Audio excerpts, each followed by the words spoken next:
Catherine Grace O'Connell. Welcome to Mastering Modern Midlife. I'm Catherine Grace O'Connell, and I am so excited. I know I always say that, but yay! I mean, I am really so excited today to introduce my guest. Meaghan Murphy is the author of Your Fully Charged Life, which is really all about putting the yay in your day, and we'll get to that. She is also the editor-in-chief of Women's Day magazine. She's a longtime magazine editor, Good Housekeeping self, and we'll share more of that today, as well as the podcast host of Off the Gram, I believe I got that right, and a wife, a mom, someone to me who I deeply admire and looks like she's got it all together, and one of those lives that is just so beautiful and now so full of yay. So I call her the queen of yay. So welcome to the show. Thank you. So like the part about people reading about me has never, the intro still makes me blush and get a little queen. I'm like, oh my goodness, yeah, that's me. Oh my goodness. That's you, and that's the sweetest part. I think that's what makes you so endearing, you are so real and so lovely. I'm so grateful that I got to meet you in person, and you're exactly in person as you come across. It's yay! Can we just get out of the way? Yay! Well, I think it's just way too much effort and energy to fake it, right? It's much easier just to be who you are. It takes way less energy. Well, that's a great jumping off point right there, because your book, The Fully Charged Life, it offers so many wonderful tips. This is not, first of all, you were not born fully charged, or you refer to yourself as a negative Nelly, but you talk about that, this is not about being a Pollyanna and wearing rose-colored glasses all the time. So let's talk first about the inspiration and where this book came from, and that it really was, it's a practice. It's a life practice for you. 100. I do sort of say you may have a yoga practice or a gratitude practice. I think you need a positivity practice. And for me, this was born from 20 plus years as a service journalist and as a student of life, kind of testing all of these tips and tricks and strategies and sciences out on myself. And I was an inherently kind of grumpy, miserable kid. I was super angsty, like a ball of negativity, basically the embodiment of negativity. My nickname was Grumpy. I wore a necklace with a gold grumpy charm. And when we wrote the 5th grade play, I wrote my own character, which the character was Neggy, the embodiment of negativity. I won an Excellence in Acting award for that, so I'm pretty pumped about it. But my trajectory was that's how I moved through the world at a young age. I was just an angsty, hyper emotional, negative kid. And then my teen years were really kind of traumatic. I struggled with an eating disorder, probably to numb some of those loud feelings. And my best friend at the time was also, we called each other kind of tandem anorexics. So, the both of us would exercise for hours, take laxatives, sort of, quietly cheer on each other's weight loss, and to the point where I passed out on a soccer field and had to be rushed to a hospital. And our parents were best friends. So her family was like, okay, we're going to put Nicole in this program too. And unfortunately and tragically, en route to the program, she jumped out of the car and subsequently died. And I'm 16, and now I'm wrestling with this debilitating eating disorder and the guilt of my friend's death. So those teen years were really, really dark and tragic and difficult to move through. But I wrote about it. I wrote an essay about overcoming adversity and the struggle and what I was going through. And that essay, won me a $10,000 college scholarship and an appearance on an NBC special highlighting Horatio Alger National Scholars around the country. And ultimately, I was featured on this special. Trisha Yearwood performed, Don Johnson and Bob Costas were hosts, and that led to some national attention. I wound up getting a job at YM Magazine, and my magazine career was born. And I talk about my magazine career because I think that's really what helped inch me through this process and gave me the tools and the resources to ultimately create this toolkit to live fully charged. So in my teen years at YM, I wound up having a body positivity column and sort of learned how to use food as fuel and exercise as medicine and a release versus punishment. Mm-hmm. And from my time at YM, I wound up moving on. I was one of the founding editors of Teen People, and I was, had a gig on MTV. And then ultimately I landed at Cosmo. And I say my time at Cosmo in my 20s was really transformational because I was assigned a story called The 7 Secrets of Happiness. And I legit rolled my eyes at my editor. I'm like, 7 Secrets of Happiness. Another one. Right. Okay. What is this crap? But as I was researching the piece and kind of delving into positive psychology and looking at happiness, I was very, very intrigued. And it really started to plant the seeds where I realized that in order to be happy, you need to do happy. And there are certain things, certain traits that happy people have in common. And maybe it might not be so bad to live that way. So that sort of planted the seeds. And then I went on to Self magazine, where I was the deputy editor and fitness director for 9 years. And during those self-formative years, I like to call them, I was the fitness director. So I was doing the self-challenge, and I was helping people reach their weight loss and diet goals and their motivation goals, and to really live their best lives. And coaching those hundreds of thousands of women also kind of helped me to live my best life. And in that same time frame, I wound up getting engaged and married and wound up having my 3 kids during that span. And that's when I then moved on to Good Housekeeping as the executive editor, when I moved to the suburbs and had a swing set. So, my career has completely mirrored my life stage, which is probably no accident because I, kind of pursue things with passion. And then tragedy struck again. My father was diagnosed with pancreatic cancer and died very suddenly. And he had always been my biggest cheerleader and champion. And so that loss hit me hard. I had 3 small kids, and I just didn't know how to get out of bed in the morning. And that's when I started the Operation Good Grief practice, which was just an exercise in looking for something every day that didn't stink. One thing. What could I focus on that day that wasn't so terrible? And it became things like a fun earring, a great workout tank, like pumpkin waffles, just something in the day that I could hang on that didn't stink.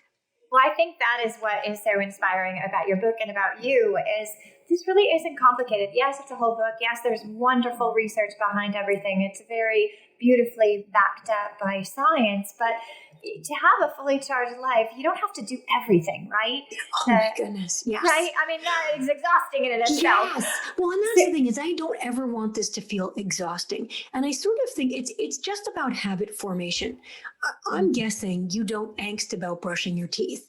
It's just something you do.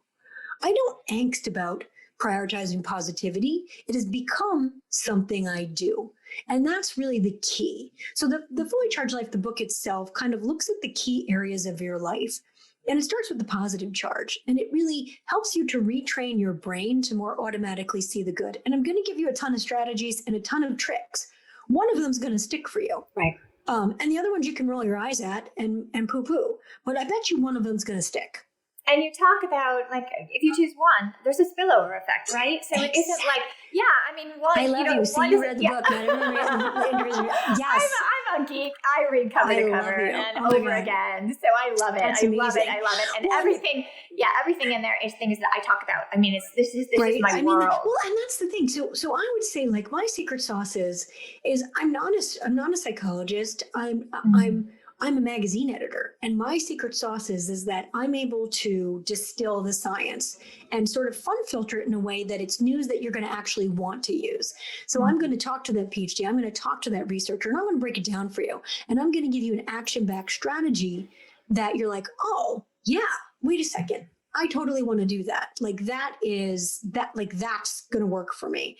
Meagan, what I love is you make really simple analogies because it's all about energy, first of all, but positivity is a muscle, right? If we think about it that way, we go to the gym, we strengthen muscles, and we do the same thing with positivity. Exactly. I mean, it comes down to neuroplasticity. And if we consistently make the same choice, well, then our brain likes to travel that way. It's like a trail. If you think about it as a hiking trail, if you always pick the same path, well, that's the easiest path to traverse. But the second you kind of deviate from that path and start to break down those bushes and break down those rocks and clear the pathway, well, then the next time that path is easier to travel. So that's what you do every time you make the positive choice. You choose the positive action. You clear the path. And then eventually that path becomes easier to travel. For me, I mean, I've absolutely cleared the pathway and it's just the way I travel now But it took time, and it is absolutely a practice. I say the same way I trained my biceps, I retrained my brain. And the key is the same with diet or fitness or any healthy habit. When you kind of get a taste of how good it feels, you don't want to go back. Right. I think that's so important. And I love that you share something in there that sort of takes the guilt out, because negative feelings are natural and our brain is actually hardwired to grasp onto the negative, right? Absolutely. I mean, everybody talks about the negativity bias, and that's, that's very strong in me, frankly. Like, I am absolutely primally predisposed to go the negative route and to see the negative and assume the glass is half full. It took me a while to realize the glass is not even half full or half empty. It's just refillable. But that took time and energy to kind of live that way. But it is a practice, and you have to put positivity into practice. Right. And coming in tune, you talk a lot about awareness. I mean, ultimately it comes down to really raising our self-awareness and knowing when we're gaining energy, leaking energy. Anytime we bring positivity in, or we feel like we're going down a negative path, we add positivity and we shift it. Exactly. And I think people don't necessarily realize just how powerful positivity is. I mean, one positive thought can take the edge off, 5 negative thoughts, but you just have to keep building that muscle. And here's the thing. It doesn't mean that you no longer see the bad, because you can't just look on the bright side. You will always have to look on all the sides. Otherwise, you're just toxically positive, and that doesn't do anybody any good either. It's that you see what stinks, but you decide not to dwell on it. You do versus do.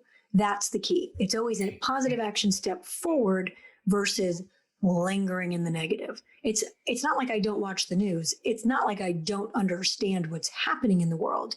I absolutely register what sucks. I just don't dwell on it.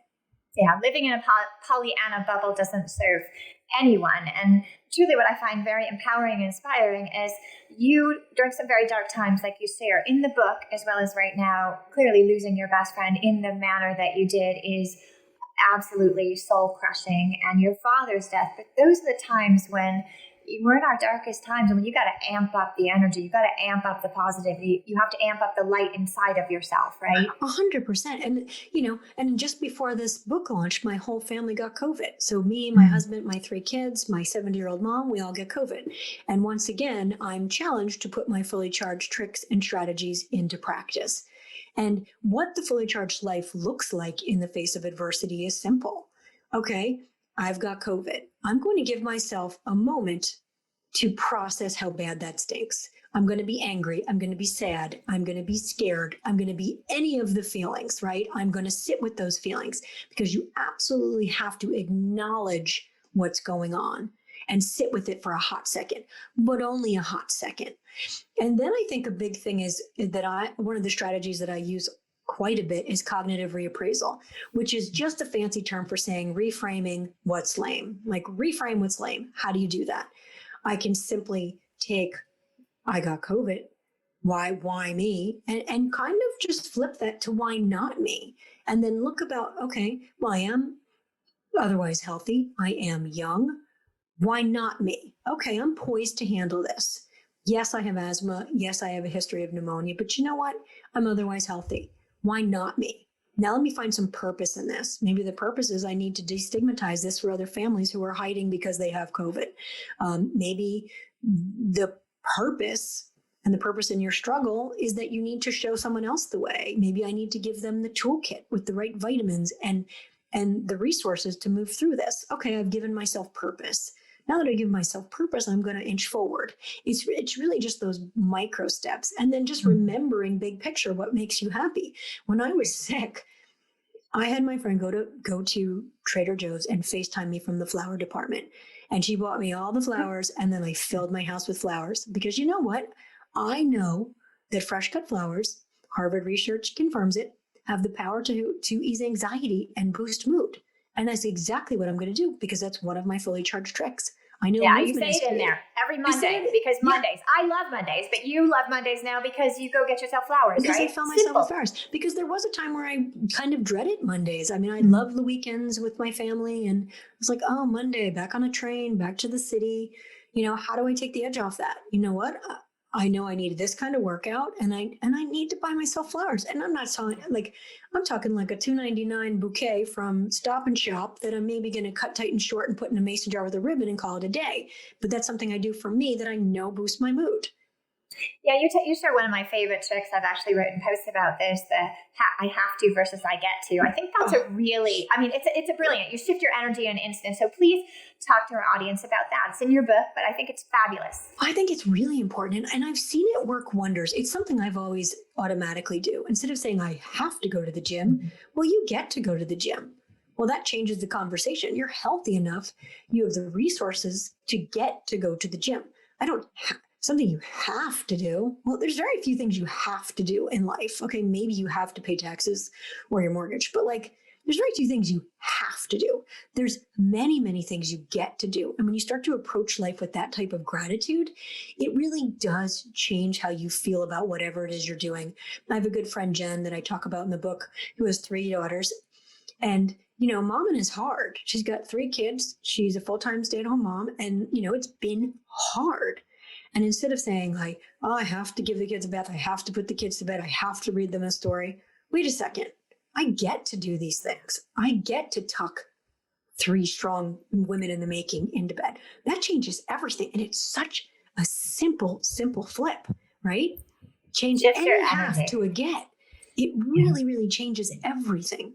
Shift your energy in an instant. And so you just mentioned something like one of your friends who has, you're in the world of motherhood. You are a mom, you are a wife. Obviously, you are an editor-in-chief now, for heaven's sakes, of a magazine. You're a podcast host. You're an author. This is not easy, but you talk about work-life balance in there, sure. And basically it's a bunch of BS. But let's talk about balance, and let's take that burden that we carry, that we have to be, superwoman and everything perfect. Balance ticks me off. And I think balance ticks most people off now because it suggests that things are always even. And that's not true. Sometimes my family has to take precedence. If my son is getting a tonsillectomy, that matters 110 times more than any work deadline. Okay, everything is copacetic at home, but I have to ship a magazine and the cover's due at noon. Well, guess what? That takes 110% priority. It's very rare that each are completely balanced, right? I like to not even think about it as harmony, but really more like synergy. Things need to be synergistic. Things need to be most important when they need to be most important. And I need to give my energy to whatever I need to give my energy to in that moment. When I'm with my kids, I'm with my kids. When I'm on a podcast, I'm here with you. When I'm working on a cover, I'm working on the cover. I really do have to be very strategic about how I spend my energy and how I focus it. And then I think we all just need to realize that those things are going to look different every day. And there are going to be moments when you're pulled in different directions and you have to give into that pull and you'll make up the difference on the back end. And that's okay. You got to get and treat yourself with grace. I mean, that's the thing. None of this is easy. All of it is hard, but how you approach it can make it feel easier. It's all a choice. It's all a choice in how we choose to see things. And, can't help but, talk about, you were covered in lightning bolts. I know there's a very sweet story at the back of the book, which I loved, about someone in the Instagram, saying something to you about lightning bolts and electricity. So can we talk about the yay and where the lightning bolts came from? And we're going to be putting some pictures through here, I believe. Sharing some sweet stories that I'm seeing on Instagram. And you've got a lot of good friends out there. I got some really good friends. And I think one of the secrets to happiness is relationships and, feeling connected to your community, to other people. And I really do nurture those relationships, whether it's with the cashier at ShopRite or my mom. Relationships are really an important way to get that love charge. So the lightning bolt itself kind of stems from my mom, who's the OG bolt. A picture growing up that I just really loved was her honeymoon. My mom and dad got married, and then they did a road trip with my aunt and uncle who got married right around the same time to Yellowstone National Park. And there's just this picture of my mom, her hair in braids, and this lightning bolt t-shirt. And growing up, I just was always like, she's badass. She's so badass. And my mom was a teacher, and, a really hands-on present mom, but she was also so relentlessly confident that she really always made me feel like everything was always possible. And I really admired that about her. So I sort of gravitated toward this bolt symbol because yay, it also feels like energy and excitement and the electricity of life, but it also really reminds me of her. So I've kind of adopted this symbol. And then as I was finishing the book, one of my Instagram followers sent me a Snapple cap that talked about how, and like, it's the Snapple fun fact. I'm not sure who fact checks those or researches them, but it was like, so I didn't want to research it because I don't want it to be wrong. But it is Snapple cap fact 1445, and it was printed on the inside, and it said a single lightning bolt contains enough energy to cook 100,000 pieces of toast. And that just made me feel like a single lightning bolt can cook 100,000 pieces of toast. What if each tip in this book were the equivalent of a lightning bolt? And if one of them stuck for you, one of them worked for a reader, it was their 100,000 pieces of toast. It just felt like such magic to me, because that's the power of a tip or a strategy if it works for you and it sticks. That's so true. I love your Instagram. So if you guys are not following Meagan on Instagram, I'm telling you, gotta head over there. Because I also saw your nails. That was maybe from Good Housekeeping. I don't know. I couldn't help but see the colors. Like, I was like so excited to see what was the next nail. Oh, so my nails are fully charged. These match. So this is my favorite manicure of all time. Oh, that is awesome. Oh my God. The exact cover of the magazine. Yay. Yay. Yellow lightning bolts with turquoise. Oh. I also got a tattoo to match the bolt on the cover. Of course you did. That is on my bucket list. When it's safe after COVID, I am right at the tattoo parlor with you. I've got this tattoo, and I've got that's, and one of the tips I use in the book in the extra charge is dress up to feel up. It's very, I talked about this on the Today Show this morning. Like, if you think about your outfit and your wardrobe, and I call it dopamine dressing, is that you dress the way you want to feel. Your wardrobe can be a venti latte or it can be a tranquilizer. I am always going to dress like the latte. And you don't have to be this bold. I will definitely wear a custom pink neon bohemian dress my friend Amanda Perna made for me, covered in giant glitter lightning bolts, but you could get the same feel good effect. Maybe it's from a ring, maybe it's from a fun pair of shoes, a pattern, something, some pop of life, a happy maker that makes you feel good. It's dressing the way you want to feel. I think this comes back to my days as an actress. I studied acting. I was an actress for a bit, and it's like costumes. If you think about your wardrobe as a costume, if I'm playing a nurse on Grey's Anatomy, I'm not wearing a fireman suit. Right? So if I want to move through life as a happy maker and joyful, well, maybe I'm not wearing all black. Dress the part. Dress how you want to feel. Yeah, dressing, to me, fashion is all about energy. You always look so good. I'm a little obsessed. In your sparkle it's my snake. happy pill. It's Forever Fierce Day. It's like, the show is being aired later, but it is our 4-year anniversary. So I had to wear something sort of fierce but soft and fierce, because fierce is not about being aggressive. It's being heartfelt. Oh my gosh, you're so cute. Thank you so much. Well, we will be right back after a break. So excited that we are back, and we actually had quite a little interesting conversation off camera here, because I was about to dive into that beautiful family. That's one kind of birth, and you were just talking about another kind of birth, that this feels like childbirth. Just because this was a 9-month process. I don't even know, but this is a lot like birthing a baby and putting it out in the world, and then you're waiting to. It's wild. I even feel like I was nesting. I have my 3 kids are 10, 8, and 7, and now my new baby, Your Fully Charged Life, will be born on Tuesday, and it absolutely feels like another birth. I've legitimately been nesting and having all the feelings. The good part is I won't get stretch marks from this one. But maybe it's a different kind of stretch marks. But and this has been 20 years in the making. So these are the tips, the tricks, the strategies, the ideas, the research I've been doing over the course of my entire career. And to finally be giving birth to it is pretty surreal. My mom hasn't even read it yet. What? Yeah. I got ahead of Mom that's You know, crazy. I wanted her to read it Yeah. like everyone else. Like I wanted her I wanted it to come in the mail or to get to, I wanted her to get it at the bookstore and just experience it in real time like everyone else. I don't Wow. know. It just was kind of powerful for me, for her to do it. Like, you know, she's in it, and she's in the acknowledgements, and I tell some stories about her and stuff. So I just wanted her to read it in real time.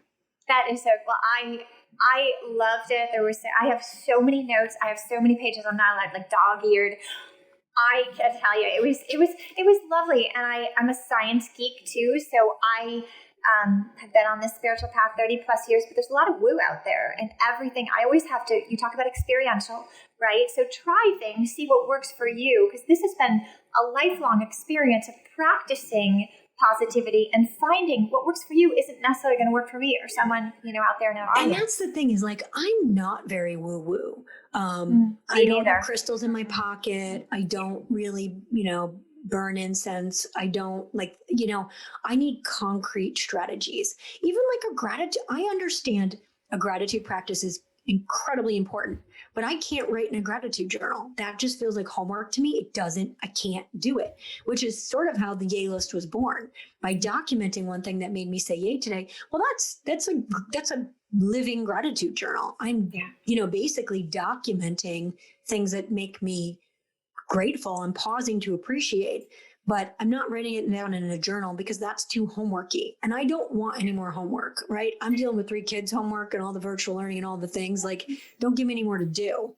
Well, you know, you're talking even about meditation. Like, I am trained to be a meditation teacher right now, but it took me a long time. Even yoga, you talk about yoga, to bounce around studios to find the place. Same with meditation. There are many forms of meditation, many forms of yoga. It might be a different energy in a different studio, but you're not a meditator, but you still, you're mindful, like the mindfulness. I'm absolutely piece. mindful. And I'll say this, like, it's also, it's kind of this thing of like, to know, you know, like, I know meditation works. I know meditation is smart in practice.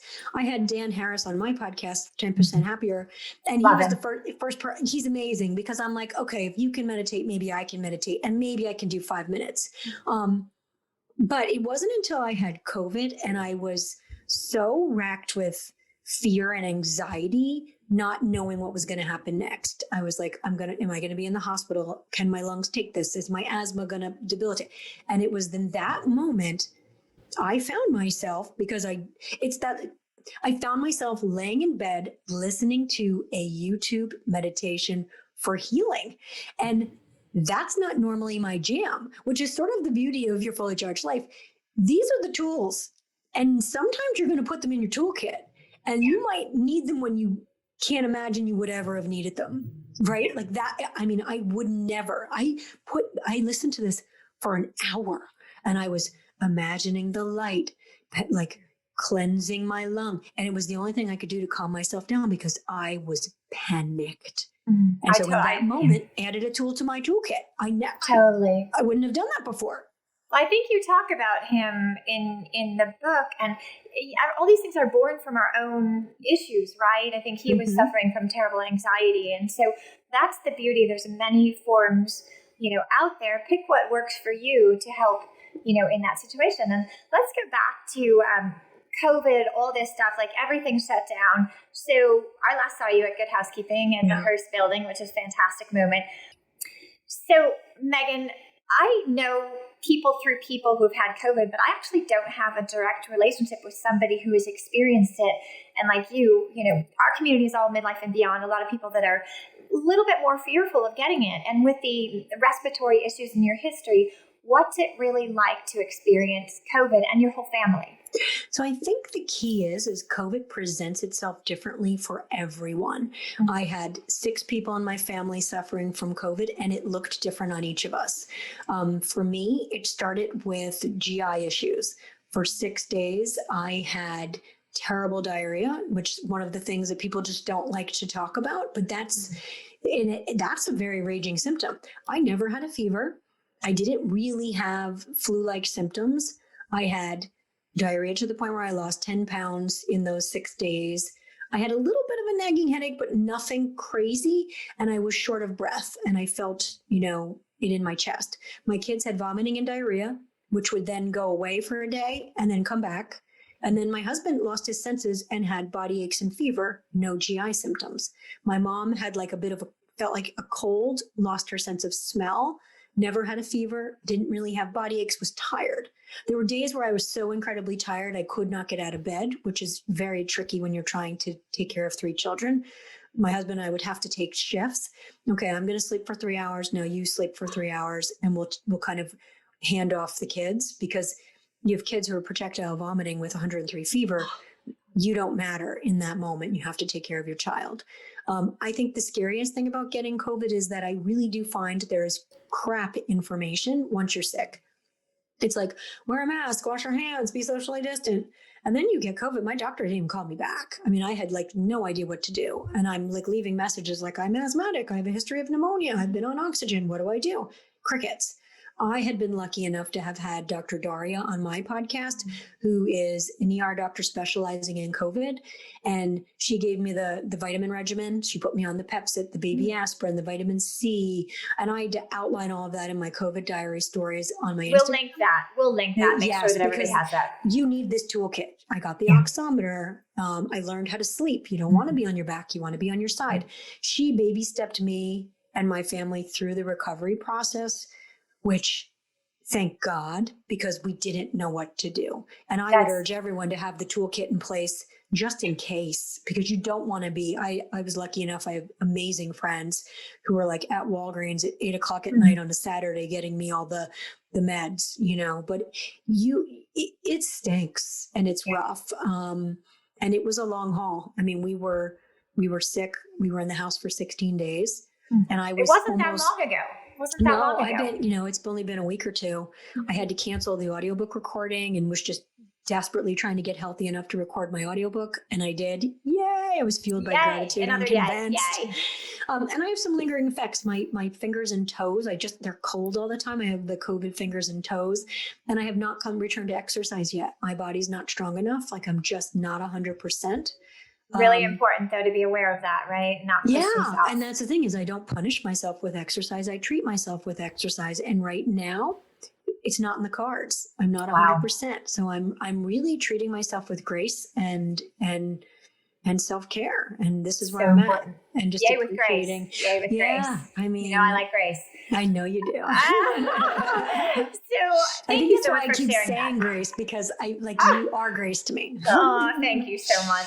Well, I will definitely share all that information because it's one of those, it's like when I had Lyme disease, there's no one place you go it's all over the map. So that's really helpful to know there's someone out there who's very knowledgeable and can help guide us and have that toolbox ready.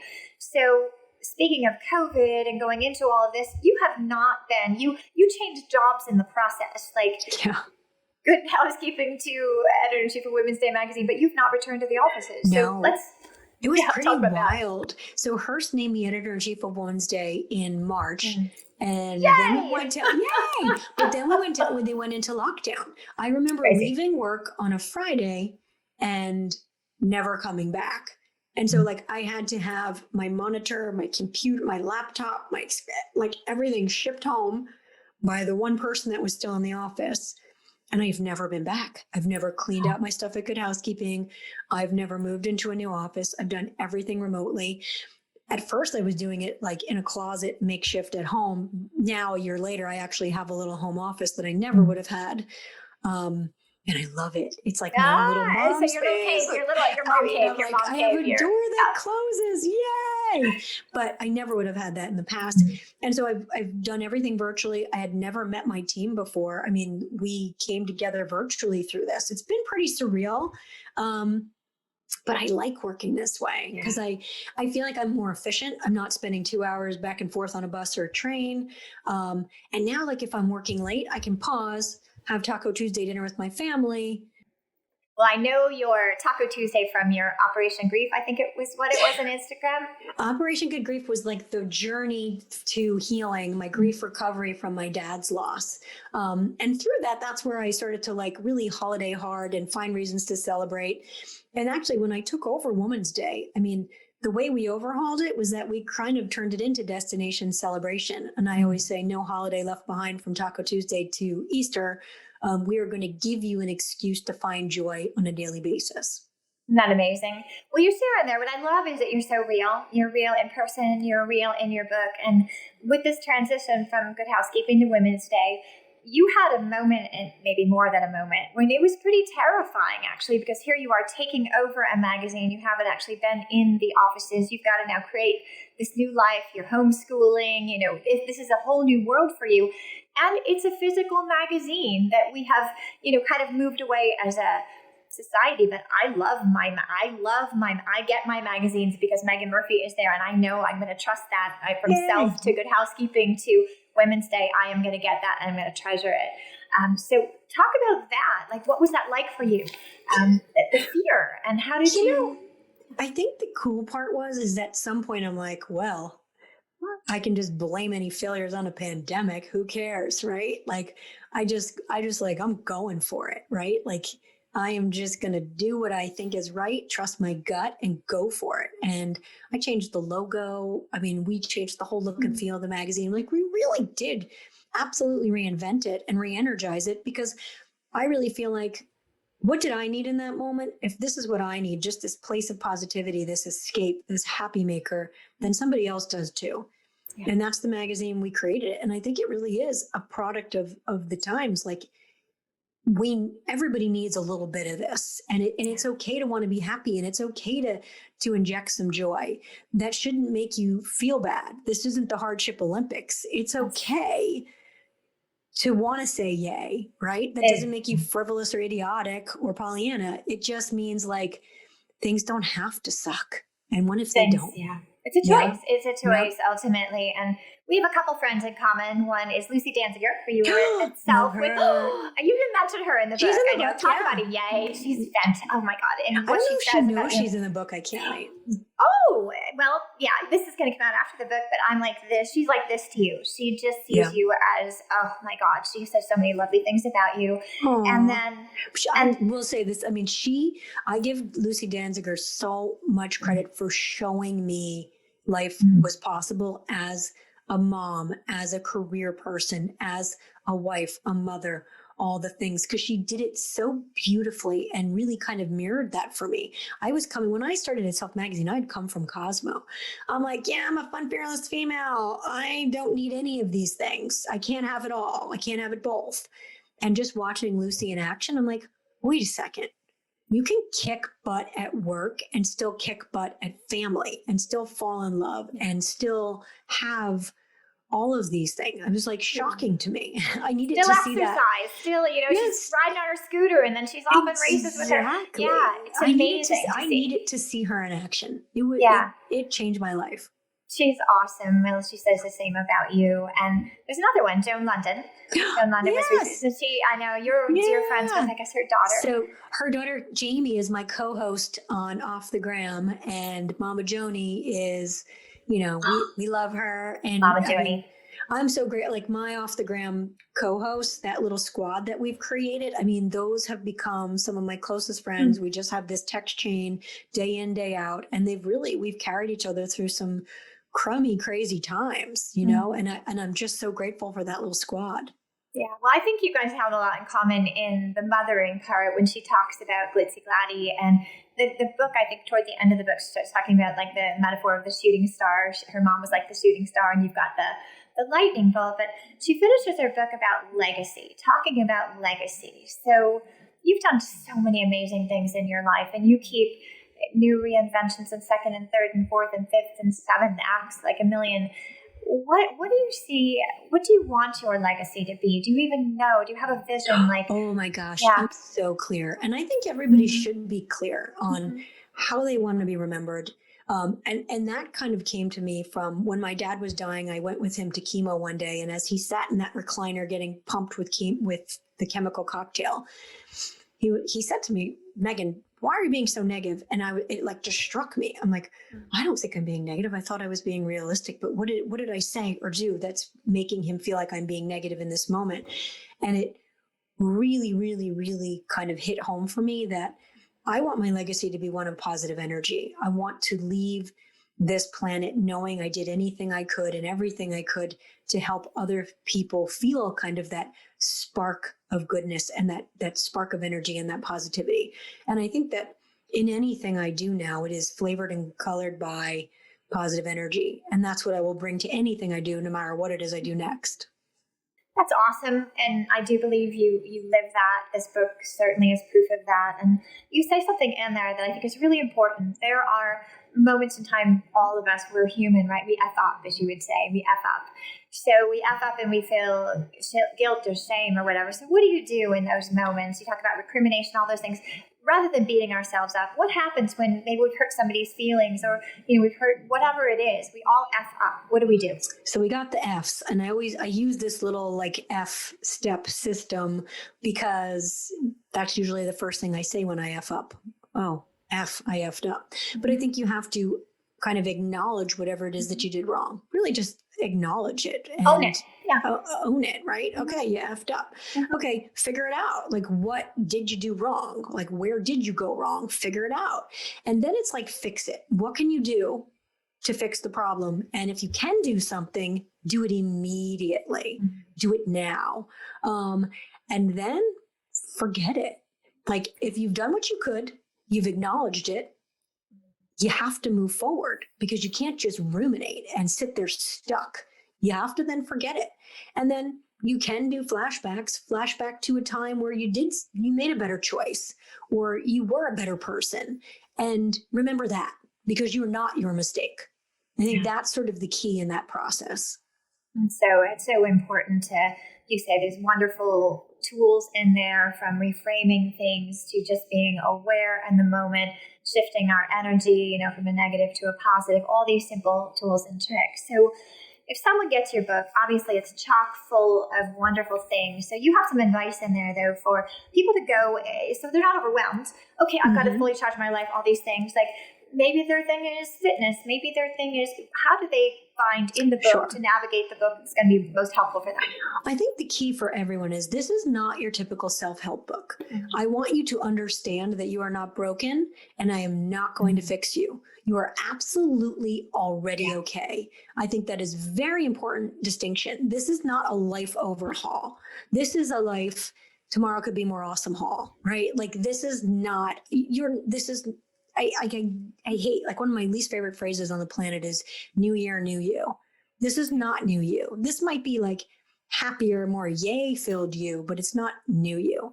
Yeah. So I think it's like, you can look at the different charges.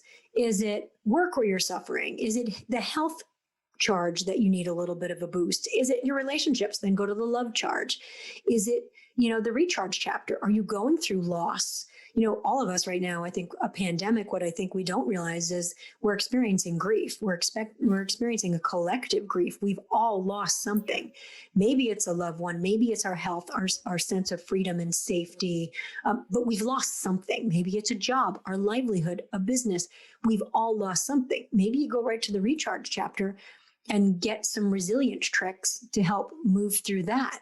The extra charge is fun. That is that is going to be all these things like have a power color and make sure everybody knows it and buy yourself the flowers and, clear the clutter. If something as simple as getting rid of the clutter can actually completely transform your mood. Make your bed. There's magic and science behind that too. So that's all in the extra charge. Those are sort of like the sprinkles and the extras that when you're kind of crushing it in every other area, dive in there. But I think the key is, and we sort of talked about this earlier, is that when you make one change, it springboards to another change and another change in it. Yeah. It's a ripple. Yeah, one good thing leads to the other. And then you also radiate this kind of good energy and good vibes to other people.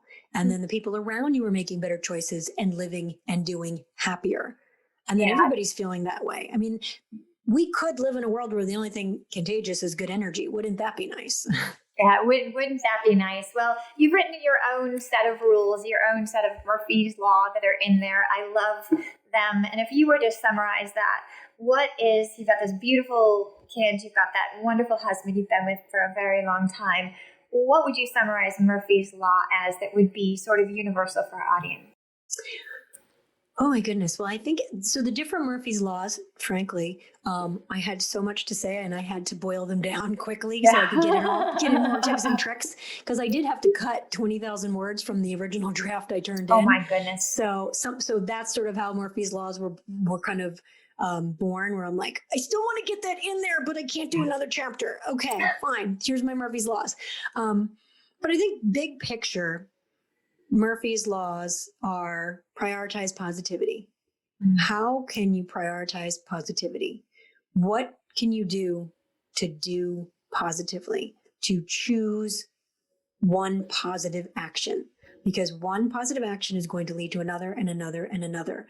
And that positive action can be so damn simple. It can be putting on lipstick. It can be giving someone a compliment. It can be smizing with your eyes behind a mask at a cashier.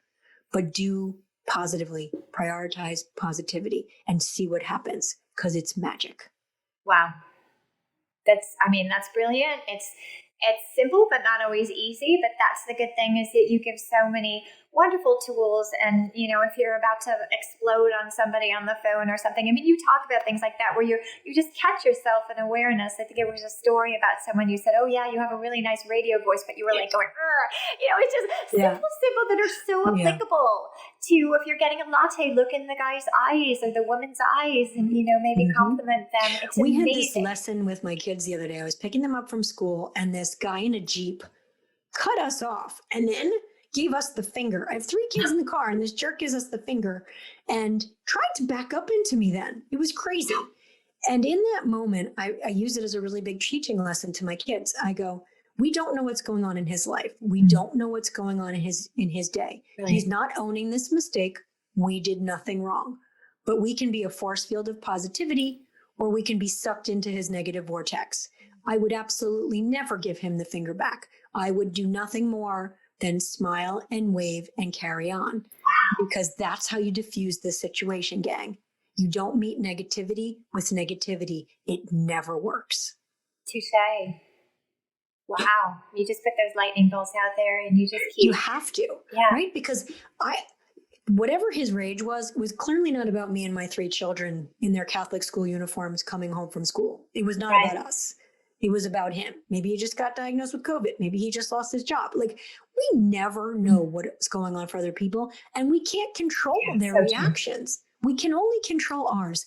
And I'm going to tell you what, I went home calmer and happier by virtue of not giving in to his bad day and not letting his bad mood impact me or my family, and used it as a teaching lesson for my children, who will subsequently hopefully move through life in the same way. You don't meet a middle finger with a middle finger.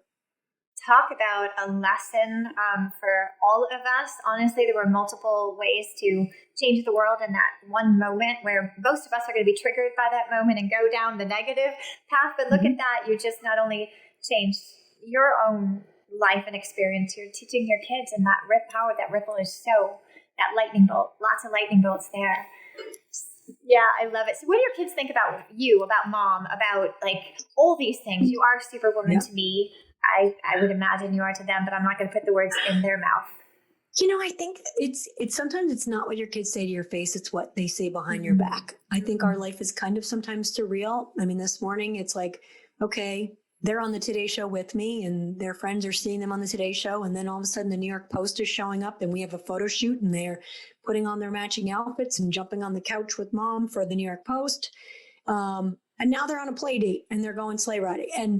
And none of it makes any sense, right? And you got to be quiet on the set, which is the living room, because now mom's about to go on the doctors and I'm filming at 4:00. Like, it's a weird way to live, right?